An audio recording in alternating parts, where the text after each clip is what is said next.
Bismillahirrahmanirrahim. Assalamualaikum warahmatullahi wabarakatuh. Salam sejahtera bagi kita semua. Perkenalkan, nama saya Irdayanti, NIM B250600278, kelas C1. Saya merupakan mahasiswi RPL Sarjana Kebidanan Universitas Megabuana Palopo. Di sini saya akan memaparkan mata kuliah Kebijakan dalam Kebidanan oleh dosen pengampu Ibu Susanti SST/MKep dengan materi SDGs dan teori sosial, kehamilan, persalinan, nifas, medikalisasi, dan pilihan pelayanan. Mari kita simak.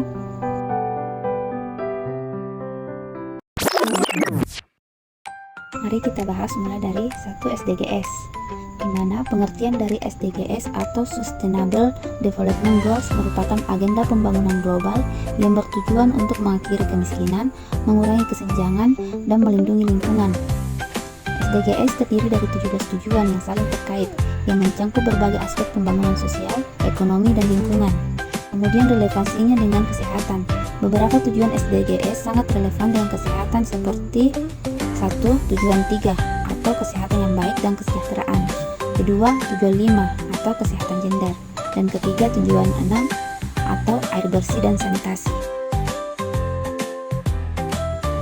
Selanjutnya, implementasi di Indonesia. Indonesia telah berkomitmen untuk mencapai target SDGs. Pemerintah, organisasi masyarakat sipil, dan sektor swasta bekerja sama untuk mengimplementasikan program-program yang mendukung pencapaian SDGs. Contohnya, peningkatan akses layanan kesehatan ibu dan anak, program sanitasi total berbasis masyarakat atau STBM, dan peningkatan kesadaran tentang kesehatan reproduksi. Selanjutnya, teori sosial pada kehamilan. Perspektif sosiologisnya, kehamilan tidak hanya dilihat sebagai proses biologis, tetapi juga sebagai fenomena sosial dan budaya yang dipengaruhi oleh norma, nilai, dan harapan masyarakat. Pengaruh sosialnya, status sosial ekonomi, pendidikan, dan dukungan keluarga dapat mempengaruhi pengalaman kehamilan seorang wanita. Contohnya, tradisi dan kepercayaan lokal terkait makanan dan aktivitas selama kehamilan. Selanjutnya, teori sosial pada persalinan.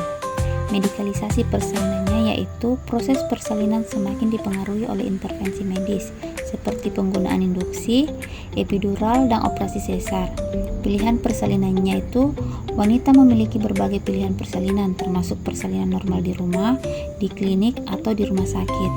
Faktor sosialnya yaitu pilihan persalinan dipengaruhi oleh faktor sosial, ekonomi, dan budaya serta akses terdapat informasi dan layanan kesehatan. Selanjutnya, teori sosial pada nifas. Perawatan nifas tradisional, di mana praktik perawatan nifas tradisional masih banyak dilakukan di berbagai komunitas, termasuk penggunaan jamu dan pijat. Dukungan sosialnya itu dukungan dari keluarga dan masyarakat sangat penting selama masa nifas untuk membantu ibu pulih secara fisik dan emosional. Contohnya, tradisi batangek di Minangkabau atau merhaban di Jawa.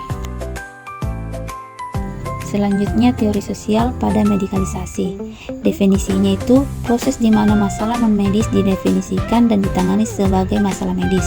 Dampaknya, medikalisasi dapat meningkatkan akses terhadap perawatan tetapi juga dapat menyebabkan intervensi yang tidak perlu dan hilangnya praktik tradisional yang bermanfaat. Contoh, penggunaan USG rutin selama kehamilan atau pemberian suplemen zat besi. Selanjutnya, teori sosial pada pilihan pelayanan. Otonomi pasien. Pasien memiliki hak untuk membuat keputusan tentang perawatan kesehatan mereka, termasuk pilihan pelayanan yang sesuai dengan nilai dan preferensi mereka.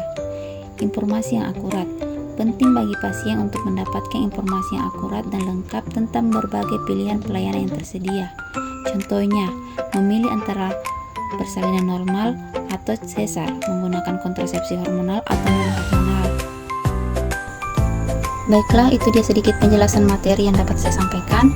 Semoga dapat memberikan wawasan yang lebih mendalam dan mendorong kita semua untuk berkontribusi dalam mencapai tujuan pembangunan berkelanjutan, khususnya dalam meningkatkan kesehatan ibu dan anak.